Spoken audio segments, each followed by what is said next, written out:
Then there's unboxing videos, and this is probably my least, I'd say definitely my least favorite one. And if you're not selling products, that it's a little bit harder. But if you go through it, you'll see the gist.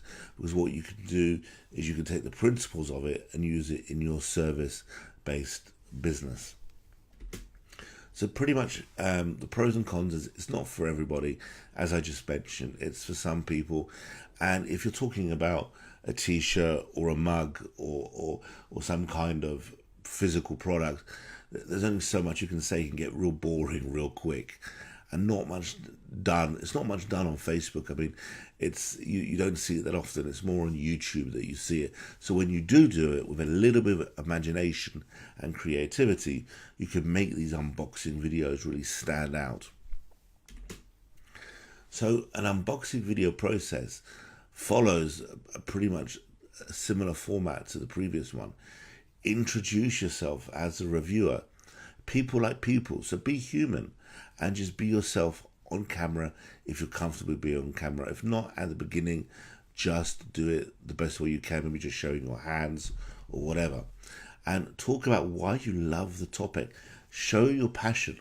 I'm really excited about this, or I'm really excited about this. Your vocal tones really matter, and show your passion. Talk about whether you talk about where you ordered it from. Well, I ordered it from X company because of X reason. Be excited why, and unbox it and show the packaging. Now the objective, once again, is to get them off Facebook to you, which means to your landing page, to opt in, or to find out more on your blog or whatever, and start the relationship. So once again, your 7-second script is, hi, my name is your name, and I'm a huge fan of talk about your topic and share why you love it. I ordered this type of item from X company, and I'm going to unbox it for you now. And that's really your first 7 seconds, why it's cool, why you love the color, the texture, the feel, etc. And say, I got mine at the website name. Check out the link I included. So you've got a call to action. And once again, the objective is to get them off Facebook to you.